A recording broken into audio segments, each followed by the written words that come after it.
¿Qué cosa es la dislipidemia? Bueno, en realidad dislipidemia es la alteración de los niveles séricos de colesterol, sea colesterol total, sea colesterol LDL, sea el colesterol HDL o sea de los triglicéridos, o sea, las alteraciones de los lípidos. ¿Y los lípidos qué son? Son las grasas. Eso se llama dislipidemia.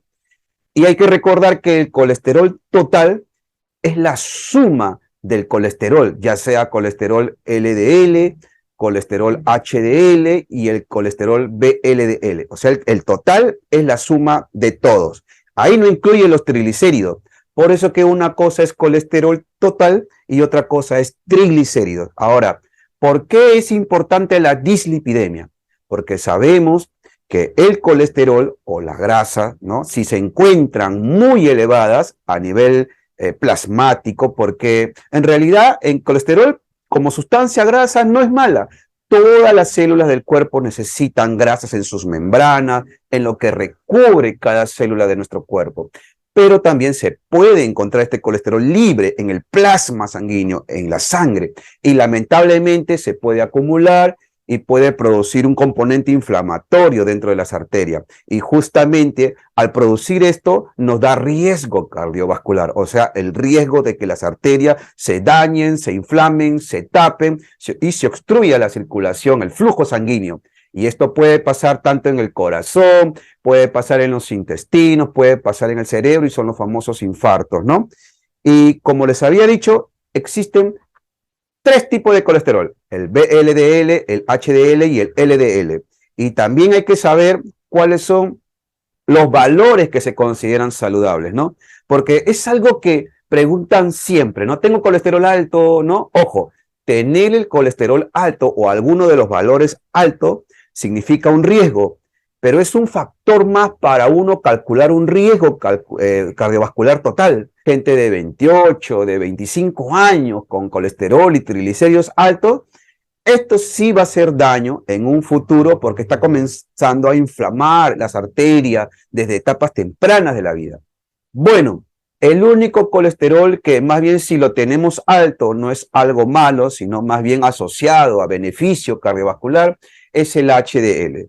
Por eso es que ustedes ven ahí en el cuadro que los niveles óptimos de HDL es de 40 y 60. Y más bien si supera los 60, llega a ser muy beneficioso para nuestro sistema cardiovascular. Entonces, más bien, el único colesterol que debemos tener elevado es el HDL. Cosa que es más difícil, ¿no? Después tenemos el LDL, que es el colesterol que se le considera más dañino, más perjudicial para los vasos sanguíneos, ¿no? Este colesterol se dice que debe ser siempre, el LDL, no estoy hablando de colesterol total, sino LDL, debe ser menor de 100. Si lo tenemos entre 100 y 130, bueno, estamos un poquito elevados. Si lo tenemos más de 130, ya está alto.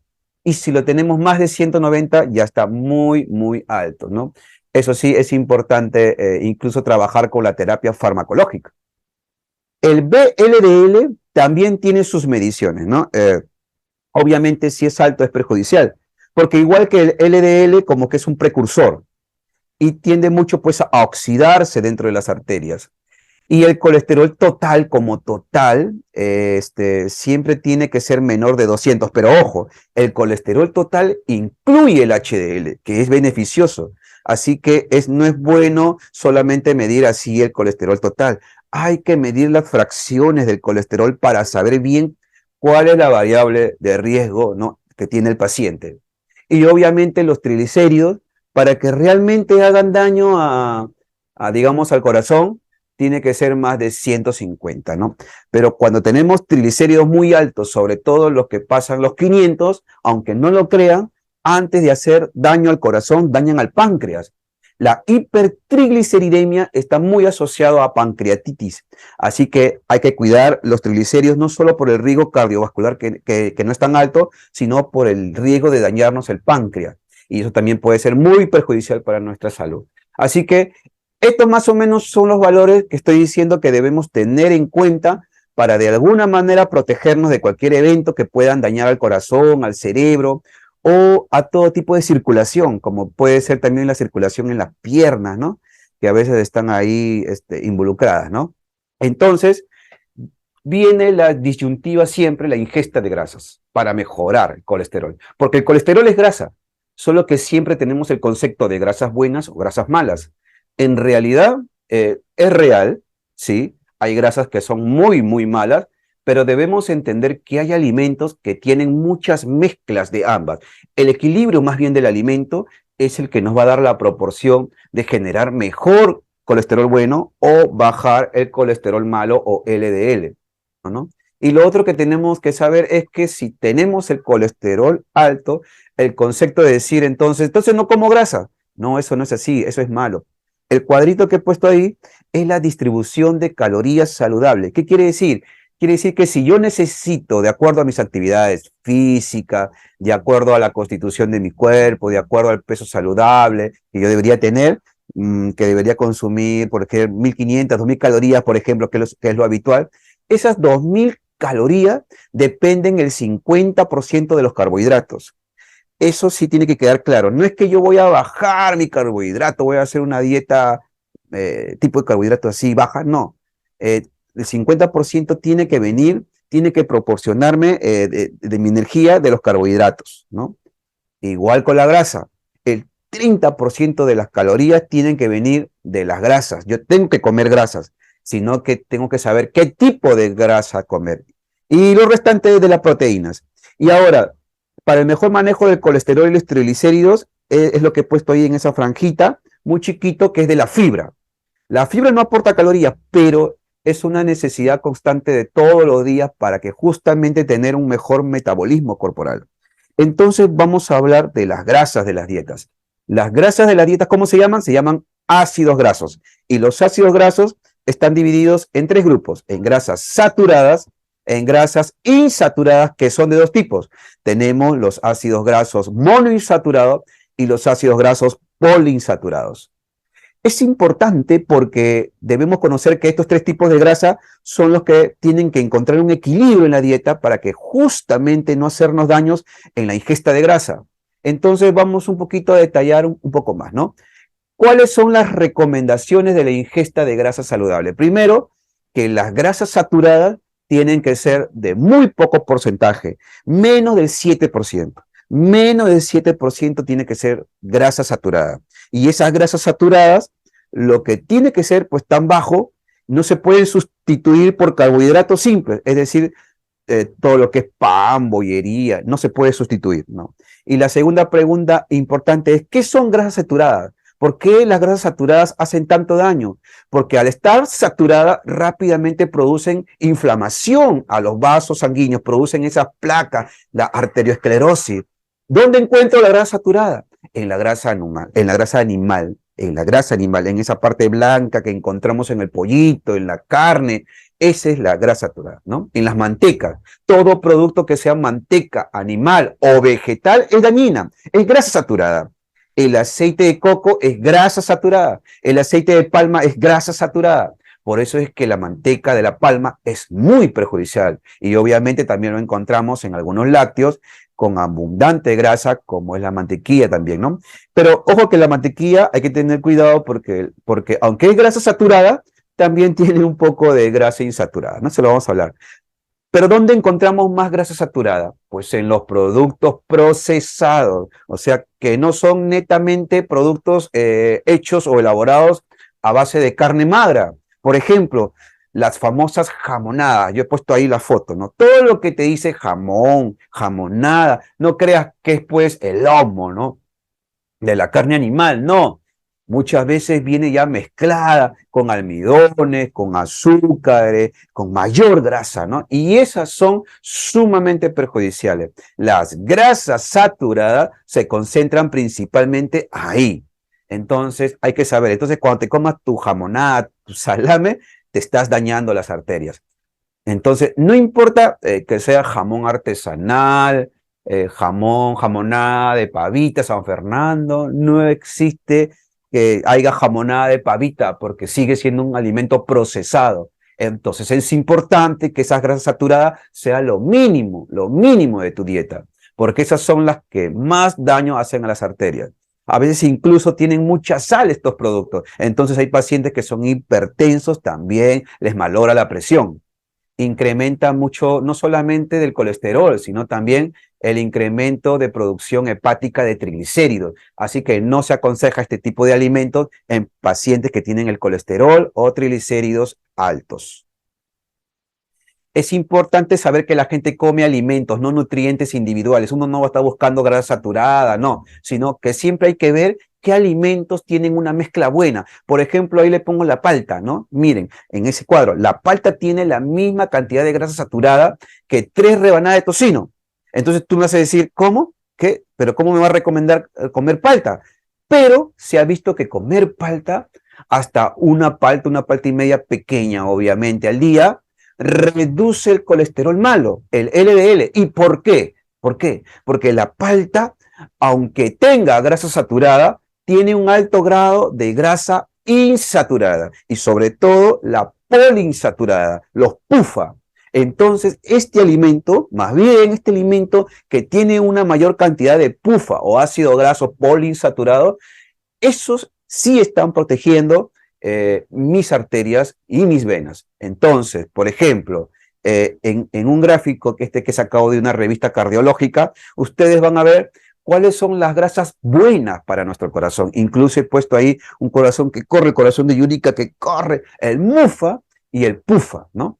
El MUFA es monoinsaturado y el PUFA es poliinsaturado, ¿no? Yo tengo que buscar alimentos que tengan mucha cantidad de grasa monoinsaturada y poliinsaturada, ¿no? ¿Y cuáles son las grasas monoinsaturadas? Bueno, nuevamente, así como la palta tiene poliinsaturado, también tiene monoinsaturado, que es muy bueno para reducir la enfermedad cardíaca.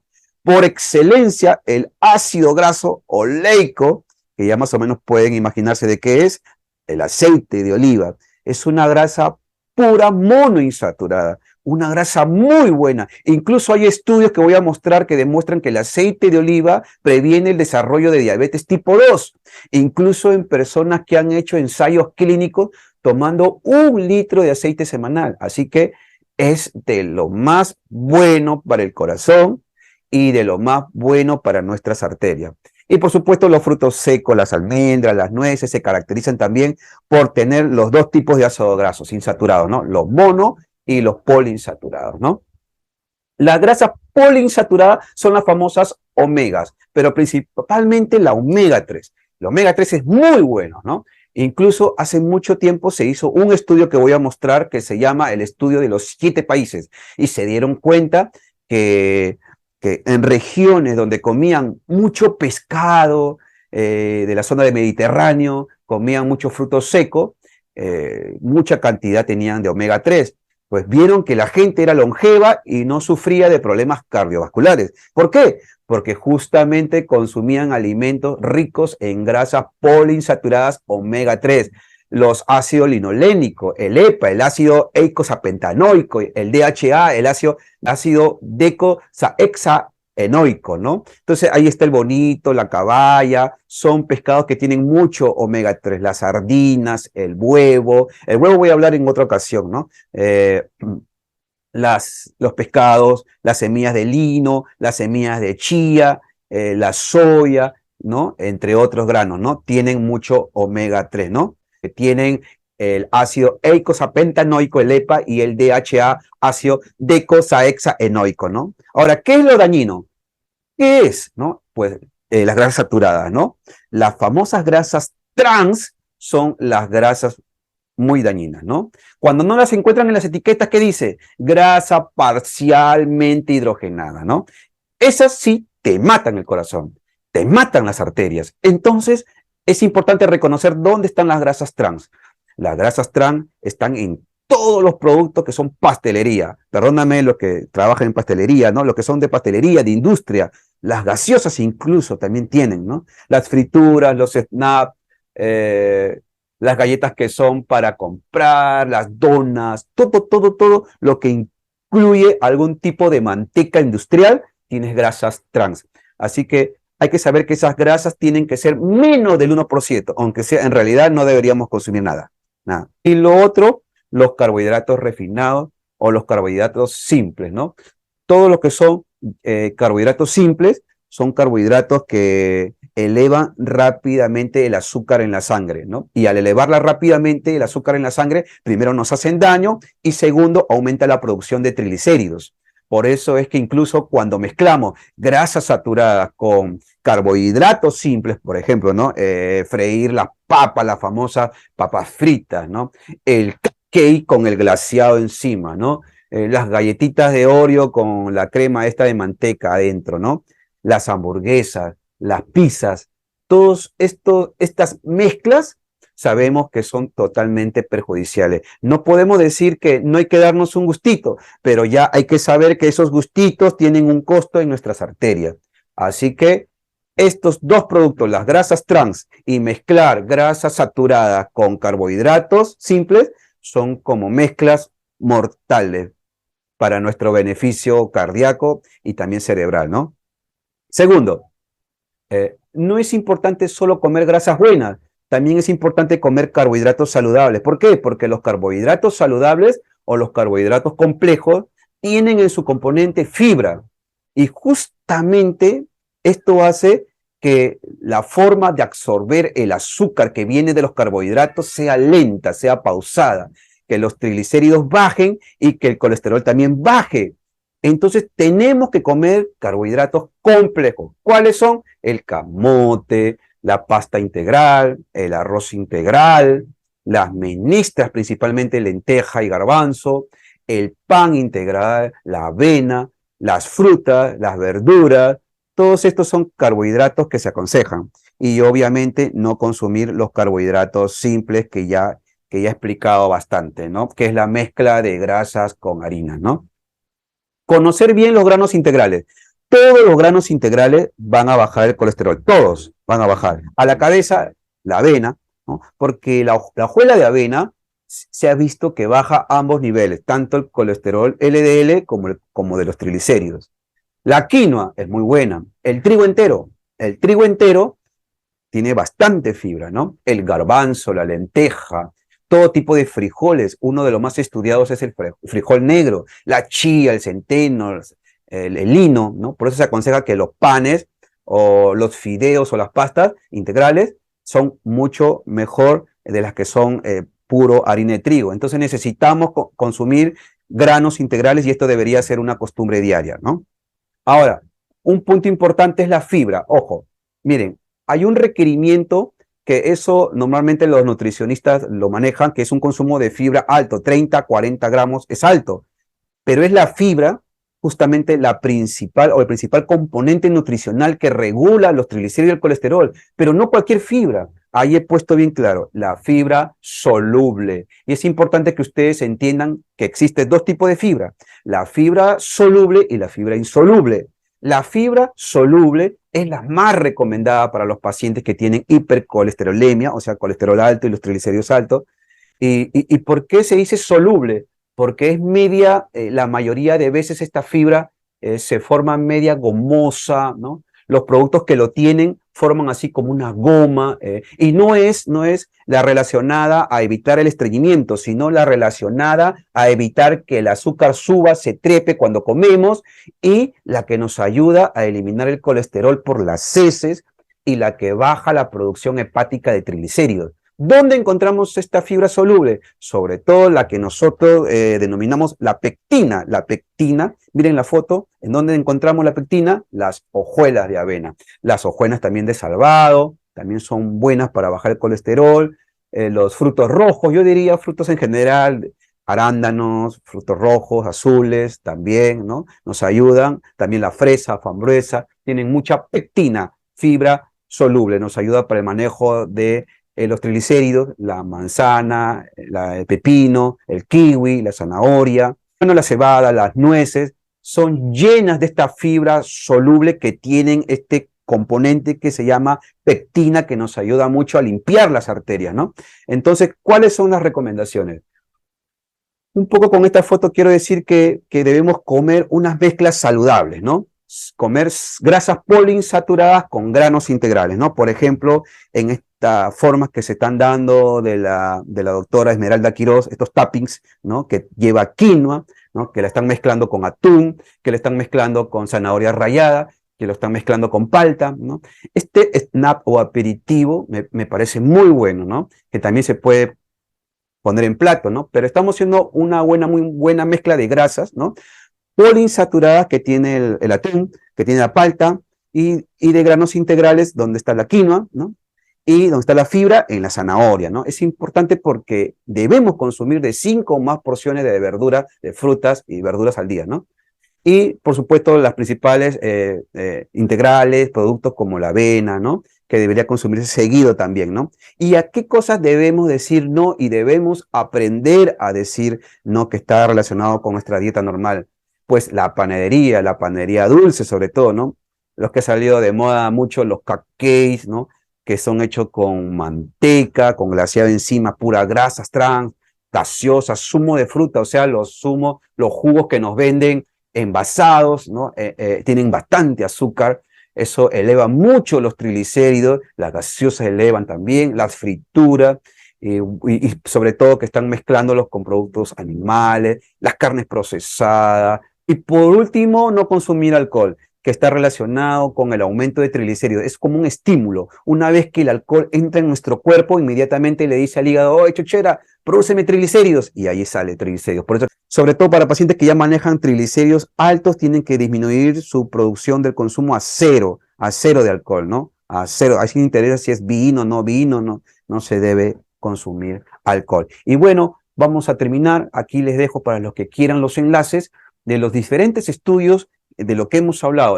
Están los estudios de la fibra, la importancia de la fibra y la pectina. Por otro lado, también están los estudios de la dieta mediterránea, que es la ideal para este caso de terapias para los pacientes con triglicéridos, con colesterol elevado, la dislipidemia. También está un estudio que nos habla sobre el omega 3, que es importantísimo, que ya he dicho ya, el ácido linolénico, el EPA, ácido eicosapentanoico, el DHA, el ácido decosaheexaenoico, son claves para las dislipidemias. Acá también está el estudio, yo se lo puedo dar los enlaces con mucho gusto. Y también acá hay un estudio peruano de e-salud, donde pues se hizo un estudio con más de 1.500 personas, un ensayo, un metaanálisis, con el ajo, proporcionando ajo a las personas, a los pacientes que tenían dislipidemia, y el resultado final fue que ayudó muchísimo a reducir prácticamente unos puntajes importantes de colesterol y de triglicéridos en los pacientes con dislipidemia. Lo produjo el Allium sativa, que es el ajo y su componente, ¿no? La lisina, entre otros componentes que tiene importante el ajo,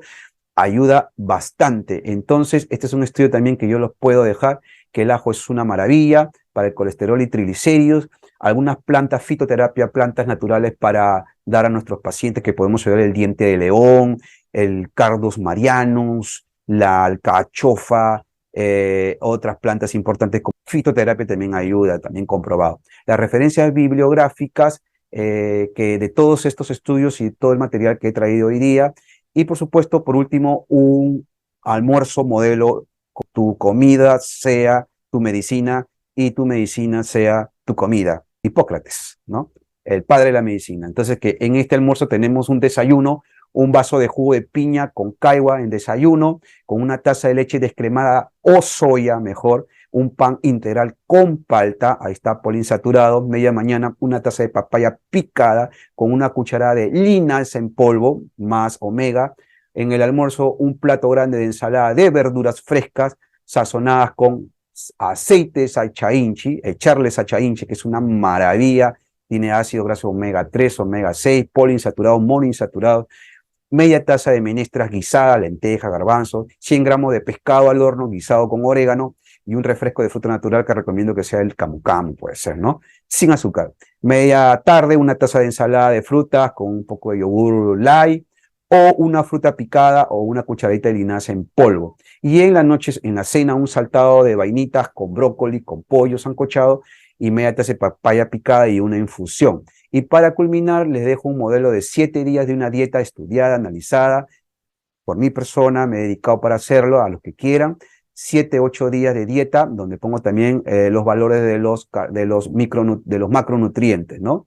Ahí está, 7 menús completos para un paciente con dislipidemia: día lunes, día martes, día miércoles, día jueves, día viernes, día sábado, día domingo y uno más todavía el lunes. Así que con esta manera concluyo mi exposición. Cualquiera que quiera el informe, los enlaces, el material, con gusto se lo estoy mandando. Muchas gracias, profesora, muchas gracias.